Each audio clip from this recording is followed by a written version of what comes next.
শব্দ দূষণ সুকুমার বড়ুয়া।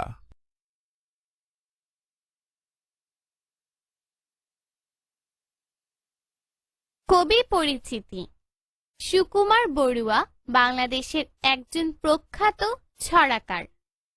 তিনি ১৯৩৮ সালের ৫ই জানুয়ারি চট্টগ্রামের রাউজান থানার বিনাজুরি গ্রামে জন্মগ্রহণ করেন। তার রচিত কয়েকটি গ্রন্থ পাগলা ঘোড়া, ভিজে বেড়াল, চন্দনা রঞ্জনার ছড়া, এলো পাতারি, নানা রঙের দিন, চিচিং ফাঁক প্রভৃতি। তিনি শিশু সাহিত্যে বাংলা একাডেমি পুরস্কার লাভ করেছেন।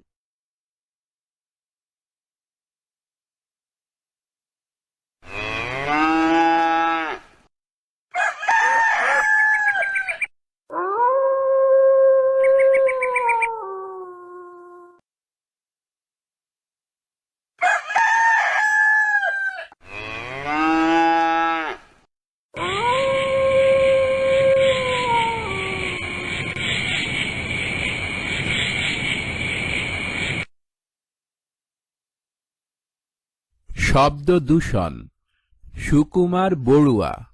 গরু ডাকে, হাঁস ডাকে, ডাকে কবুতর, গাছে ডাকে শত পাখি সারা দিন ভর। মোরগের ডাক শুনি প্রতিদিন ভোরে, নিশিরাতে কুকুরের দল ডাকে জোরে। দোয়েল চড়ুই মিলে কিচির মিচির, গান শুনে ঘুঘু আর টুনটুনিটির। এক, শব্দগুলো পাঠ থেকে খুঁজে বের করি, অর্থ বলি।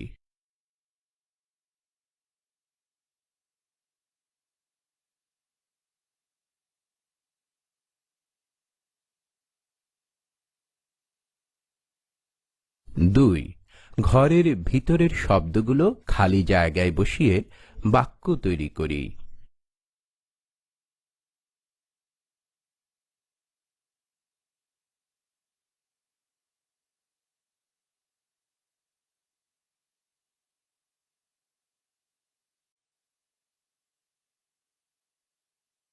তিন, নিচের প্রশ্নগুলোর উত্তর বলি ও লিখি।